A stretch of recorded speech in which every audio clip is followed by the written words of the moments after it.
Hello dear students, how are you? Hope so that you are all fine and spending a great time. Students, this time we are doing for class 9th NCERT Math chapter number 12 Heron's formula exercise 12.1 question number 6. तो इस question में क्या है वो देखते हैं और समझते हैं, ठीक है.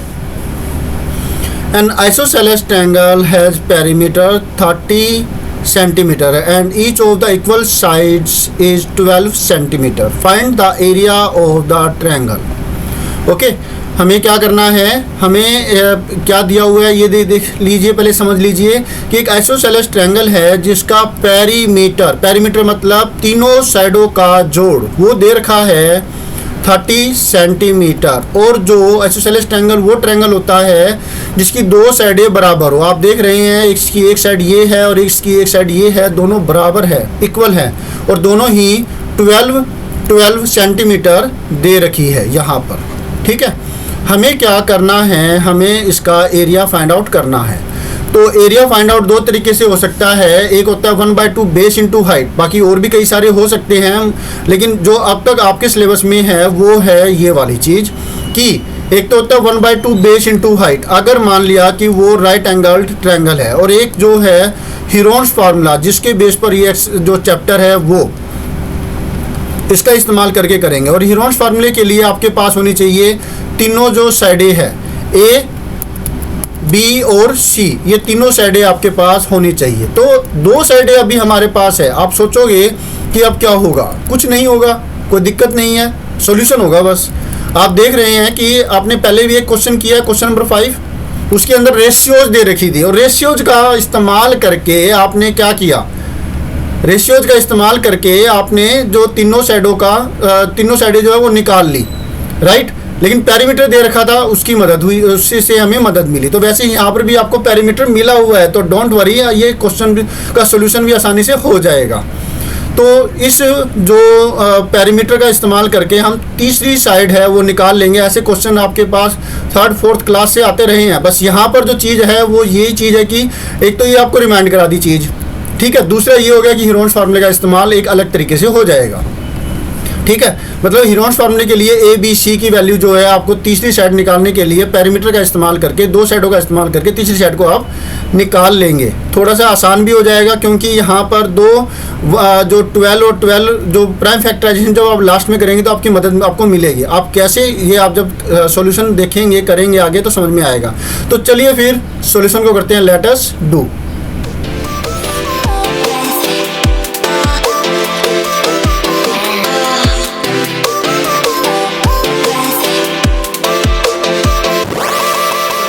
Let us do. सॉल्यूशन के अंदर आप देख रहे हैं कि हम लिखते हैं कि लेट कर लेते हैं कि ए जो है वो 12 सेंटीमीटर हो गई, बी है वो 12 सेंटीमीटर हो गई. पेरीमीटर चाहे तो पी का इस्तेमाल कर सकते हैं आप इसके लिए, वो है 30 सेंटीमीटर. और पेरीमीटर का मतलब आपके पास क्या चीज़ है, आपके पास है ए बी और सी इज इक्वल टू 30 सेंटीमीटर. ए की वैल्यू है 12, ओके, बी की वैल्यू है 12, ओके, सी की वैल्यू नहीं पता तो ये वेरिएबल रह जाएगा. और आपको मिल जाती है linear equation in one variable. C is equal to होता है 30, 12 और ये 12, ये दोनों मिल करके बन जाती है 24. क्योंकि आप 9th क्लास में हो तो डायरेक्टली कर सकते हो, नहीं तो आपको क्या चाहिए कि लेफ्ट हैंड साइड में आप 24 लिख दीजिए. तो सी की वैल्यू हो जाती है 30 और ये 24 जो है जाएगा इक्वल के दूसरी तरफ, और इसका निशान बदल करके ये मिल जाएगा आपको 6 सेंटीमीटर. तीसरी साइड आ गई. कॉन्ग्रेचुलेसन, ये हुआ आपका एक पार्ट, एक टुकड़ा हो चुका है. एक टुकड़ा आपको समझ में आ गया है कि हमने 3rd साइड को निकाल लिया. इसको एक बार अच्छे से कर लीजिए. इतना अगर अच्छे से आ गया है तो हम नेक्स्ट पार्ट की तरफ बढ़ सकते हैं, ठीक है. तो नेक्स्ट पार्ट के लिए मैं यहाँ पर बाउंड्री खींच देता हूँ, इसको गोलाई लगा दिया, ठीक है. अब इसके बाद जो नेक्स्ट पार्ट है उसके लिए हमें क्या चाहिए, तीनों चीज़ें आ गई है. S minus A, S minus B, S minus C है वो हम निकालेंगे, ठीक है. तो एस की वैल्यू क्या होगी, p/2. हम डायरेक्टली कर सकते हैं क्योंकि पैरामीटर हमें दे रखा है, कोई ज़रूरी नहीं है कि हमें a + b + c/2 करें. राइट। तो ये आ गया 15 सेंटीमीटर। उसके बाद एस माइनस ए, एस की वैल्यू 15 है और ए की वैल्यू यहाँ पर हमने 12 रखी है, तो ये 15 माइनस 12 इजकल टू 3 सेंटीमीटर। छोटी वैल्यू आई है, फ़ायदा छोटा ही, मतलब ठीक है, जो है सही है। मुझे लगा था कि मान लिया कि 27 आ जाता तो दूसरे में भी 27 आता, तो प्राइम फैक्टराइजेशन के अंदर दो 27 में से हम एक 27 निकाल लेते, प्राइम फैक्टराइजेशन करने की जरूरत ना पड़ती, लेकिन ये तो खुद ही प्राइम नंबर आ गया। 15 माइनस 12, क्योंकि b की वैल्यू भी 12 ही है, तो 15 माइनस 12 ये आया 3 सेंटीमीटर। ठीक है। अब थोड़ी सी मैं मैं चाहता हूँ कि भी मैं थोड़ा सा आपको इंग्लिश में करवाऊँ, ताकि आपको क्या हो जाए, एक छोटा सा पार्ट करवाऊँगा मैं, अलग अलग जो सिस्टम बदलता रहता हूँ, है ना, ताकि आपके को भी अच्छे से समझ में आए, थोड़ी सी वैरायटी भी हो जाए, और मैं तो आपके फ़ायदे के लिए सोचता हूँ, तो इसलिए मैंने ये तरीका अपनाया है कि भाई अब ये सोच रहा हूँ कि थोड़ा सा पार्ट टोटल इंग्लिश के अंदर हो जाएगा। Then you have got S, value of S that is 15 centimeter, value of S minus A is 3 centimeter, S minus B is equal to 3 centimeter. We have got three values, S, S minus A, S minus B. What we need to find out now? S minus C, that is 15 minus 6. We got value of C 6 centimeter. Then we will put in place of S here S 6, not as C. In place of C we will put the value of C, that is 6. 15 minus 6, 9 centimeter.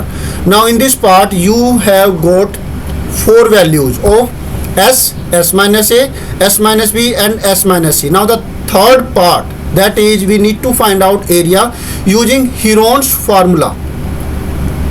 Right, you will write here using Heron's formula. We forgot using, no, we will write it here using Heron's formula. अब हिंदी, इतनी ज़्यादा English भी मुझे नहीं आती और मैं शायद आपको अच्छे से समझा भी ना पाऊँ, लेकिन मेरी भी प्रैक्टिस हो जाएगी और आपके लिए भी ये फ़ायदेमंद रहेगा कि हम इंग्लिश में कर सकेंगे। आप कमेंट करके ज़रूर बताइएगा कि आप इंग्लिश में समझना चाहते हैं क्या चाहते हैं कि मैं टोटल इंग्लिश बोलूं, क्या चाहते हैं कि हिंदी ही ठीक है, क्योंकि मेरी कमांड तो ज़्यादातर हिंदी के अंदर ही है और मैं टोटल आपका फ़ायदा चाहता हूं, इसलिए आपसे पूछ रहा हूं। तो अब क्या हुआ, हमें निकालनी है वैल्यू एरिया की। तो एरिया इजकल टू, हम जो है फार्मूला रख देंगे S, S minus A, S minus B and S minus C. ठीक है। अगर खिचड़ी पक गई है, आपको समझ में ना आए तो आप कमेंट कर सकते हैं, नेक्स्ट टाइम मैं खिचड़ी नहीं पकाऊंगा, फिर कुछ और पकाएंगे जो कि आपको टेस्टी लगेगी। एस की वैल्यू क्या है, ये 15, ये वैल्यू हम यहाँ पर रख देंगे इसकी जगह पर। ठीक है। एस माइनस ए की वैल्यू रखें, तो एस माइनस ए की वैल्यू हमने यहाँ पर निकाली है, ये वैल्यू हम रखेंगे यहाँ पर। एस माइनस ए की वैल्यू है 3, एस माइनस बी की वैल्यू जो है वो रखेंगे, तो वो है वैल्यू ये, और वो वैल्यू रखेंगे हम यहाँ पर 3। एस माइनस सी की वैल्यू रखनी है, एस माइनस सी की वैल्यू जो हमने निकाली ये, वो रखेंगे हम यहाँ पर। ठीक है, 9 सेंटीमीटर। ठीक है, इतना हो गया। अब ये थोड़ा सा फालतू हो गया, इसको रब, पहले तो ये सिस्टम था कि जितना रब करना होता था उतना रब हो जाता था, अब ये पूरा ही एक साथ रब हो जाएगा। ठीक है, जो भी है। ओ देखो गया ना पूरा रब। अब ये तो आप देख रहे हैं 2 3 में से एक 3 निकल जाएगा, 9 है तो इसमें से भी 3 निकलेगा, क्योंकि 9 का स्क्वायर रूट 3 होता है, राइट। और 15 के अंदर से 15 अकेला ही अंदर रह जाएगा, तो हमने क्या किया, एक 3 बाहर निकाल दिया। इस 9 के अंदर से जो 3 है ये निकल जाएगा, 2 3 में से ये एक 3 निकल गया, और इस 9 में से ये एक 3 निकल गया।